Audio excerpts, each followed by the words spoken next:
So Xander Small, so Zander, and then Small Small.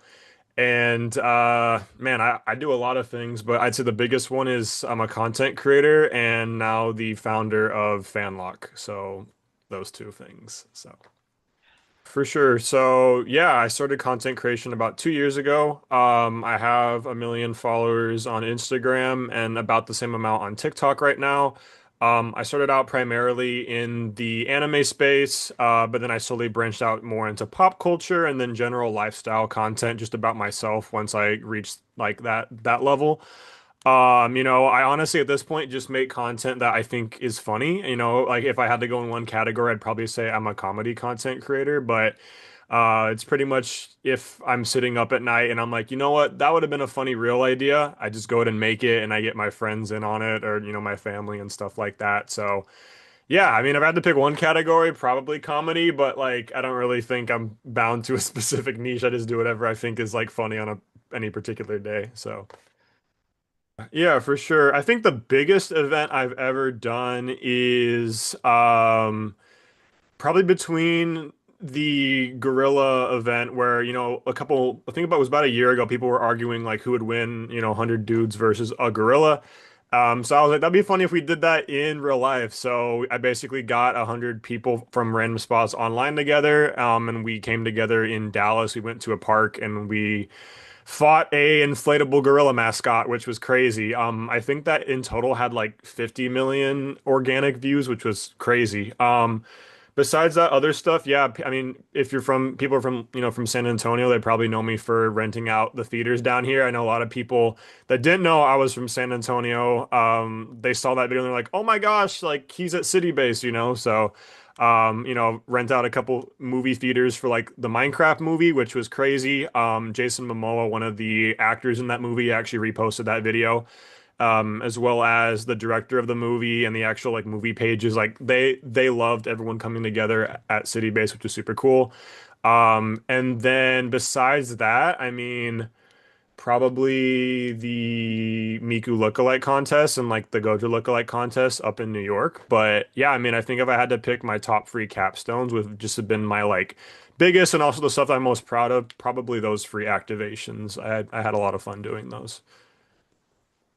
I mean, honestly, I think the biggest one, probably just the amount of connections and people I've been able to meet from it. I was pretty isolated, I'd say, post COVID. Like I didn't really have much friends besides like my high school buddies, but I mean, just the amount of people I've met over the course of making content, whether that's like my management team or other content creators like Nora Fawn, Lean Beef Patty, and a couple of my people that I've come to call as friends now. It's been something that like obviously I've had a lot of opportunities from it. Like who could say that they wore a Miku costume on like a helicopter to promote a Miku lookalike contest, or say Jason Momoa like reposted their stuff? Like that's crazy, but I think that the biggest benefit from it have just been the opportunity to meet so many amazing and so many talented people in the creator space and really come to call a lot of creators that I used to watch friends now.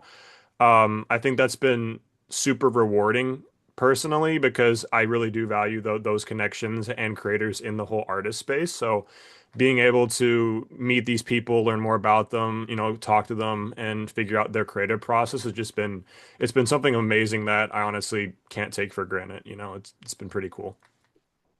It's been definitely it went from I would say a very small issue where people were like, oh, like this is never going to be a concern for content creators to nowadays we have content creators being like, oh my gosh, like my job actually might be at stake here because there's been certain companies, I don't know the names of them off the top of my head, but like they've been doing like AI ads and stuff like that, which I do not approve of at all. I think that there's something you get from human connection and human I guess like just the human spirit online from either content creators, artists, other creatives that AI cannot replicate. Like it's there that there's that essence of like soul that's not in the content that AI produces. So yeah, it's been getting a lot worse. Especially creators online that have like more loyal fan bases. Like a big issue that I've just been seeing is deep fakes of creators, potentially doing stuff that they don't originally consent to, which is horrible. That's very traumatic for someone's mental health, but also for them as a creator, which they already have so much going on mentally with, making sure that their content's good. Like it's very mentally taxing putting yourself out there on the internet already with, trolls, bullies, algorithm changes, which affects like your mental health with producing content, but then adding on an additional layer of, hey, this image of you is shared online that's extremely explicit is like we can't tell if this is true or not because AI has just become that good. And malicious actors are putting creators in these situations in AI images and videos that they didn't originally consent to, which again, it's only going to keep getting worse as AI progresses. Luckily, there is legislation coming out to prevent that. I think the Take It Down Act just passed, but a lot of creators don't know how to either A, apply that, or B, apply it at the scale that they need, because obviously, since it's so mentally draining, they don't want to spend all day submitting requests to get this content taken down, dealing with providing evidence that it is AI, because they don't want to see that in general, because again, it's very mentally taxing to see yourself AI generated in something that you do not consent to. So as it keeps getting worse, the problem is only going to keep getting worse, which is why I want to bring, I guess, bring up the topic in more light. I think the more exposure the issue has, the more legislation and the more change that we're going to be seeing in it in our, local society as well as globally on the internet. So, I've been a huge advocate for, generative AI being less in the creative space. And, hopefully people share the same sentiment as me that AI generated media, whether that's video, movie, images, it just won't ever be the same as a human doing it. And, I think people would agree with me if, they are on the similar wavelength as myself in that regard. So. Yeah, for sure. I think the biggest one that I've seen in the circles I've been going through is probably adult media, whether that's like people AI generating people without like garments of clothing or anything like that. I think that's probably the most mentally taxing because it's in a position where it isn't them, but it looks like them because it's AI, like AI has gotten that good. So I'd probably say that's probably like the biggest. I haven't really seen any regarding like companies AI generating a specific creator just because of copyright issues, but typically it's from smaller, private groups that are malicious actors that share AI generated media of creators in typically adult settings, which is extremely mentally taxing for people. So I'd probably say that category from what I've seen. Sure. So about a month ago, my girlfriend's also a content creator and she had this issue happen to her. But the issue is like obviously creators don't want to deal with it because it's again very mentally taxing to see yourself in that light and have to deal with that. So I started a company with another content creator local to the Austin scene named Morgpie called FanLock. And so yeah, I started a company called FanLock with a creator from the Austin scene called Morgpie. Basically, we handle detection, removal, everything for creators, all white gloves. So all they have to do is sign up, fill out a form, and we take it from there. So they don't have to see any of this content. They don't have to be exposed to it. Basically, our automated platform handles everything, so they don't have to do any of it. And it's been, honestly, we've had great results so far. I think we've been up for about a month and a half, and we've already gotten rid of over 250,000 leaks from about 100 creators so far, which has been huge. I think the average creator on our platform sees either 6,000 to 8,000 leaks removed within the first 2 weeks, which has been insane. A lot of platforms that traditionally more focus on DMCA typically skip over deepfakes because deepfakes aren't technically copyrightable because it's not the original content.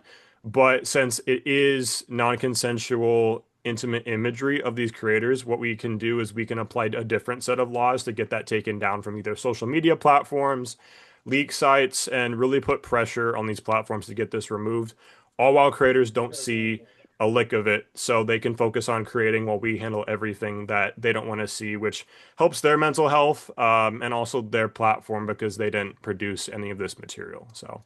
For sure. Right now, we've been focusing on the creator space just because that's probably the most prevalent need right now. But I think it's going to reach a point, unfortunately, unless there's a legislator or social change, that we're going to be seeing more of a explicit image threat, from people that aren't content creators, like the general public.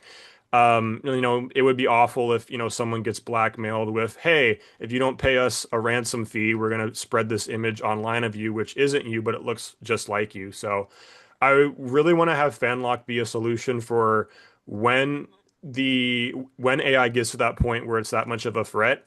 There's this foundation that's already ready to go where we can roll that out to the general public, to, civilian people that aren't content creators and maybe have a more smaller need to do some sort of identity protection.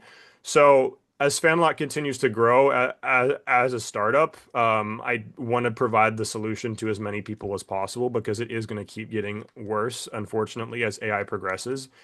And I think if we have that foundation set up and ready to go, it'll be ready to protect a lot more people than just content creators when the time comes. Honestly, I think it should. I think there's many different facets that AI needs to be regulated on. The biggest argument for AI not being regulated is, well, if we don't do it in America, then maybe foreign adversaries like Russia or China might accelerate AI faster than we do, and they win this AI race. But unfortunately, generative AI isn't applicable for, military safety, medical reasons. It's mainly just for creative media. There's a lot of different orgs already that are providing, solutions for this in union situations or stuff like that. I think like the SAG-AFTRA strikes for media and for video have been great with finding a middle ground for AI usage where actors, voice actors, writers, they still can have genuine human work. As far as for creators go, I mean, 100%. I think as it gets worse, we only need more legislation and protection regarding AI generated explicit imagery or images where the people in them don't consent to them. I think if, the governments at B can roll out legislation that can either pressure social media platforms like X, Instagram, Facebook to respond quicker to these situations, I think that would be the best. Right now, it typically takes anywhere from 2 days to a week for these images to get taken down once you find it and actually report it. And by then it's already spread everywhere. So I think the quicker that these platforms can identify AI generated imagery and then either quarantine it or have it be so if it is reported, it gets taken down a lot quicker, I think would be amazing. So I think if there's any legislation coming up that is about that certain topic, I really hope that people either call the representative, call their senator, and have them vote yes, that we do want more legislation for generative AI to be regulated, because it's only going to get worse as these models continue to improve.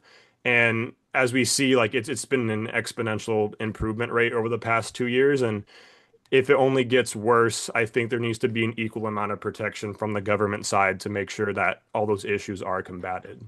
And if anyone knows any content creators that are dealing with deepfakes or anything like that, either in the San Antonio area or nationally, please check us out if they want to.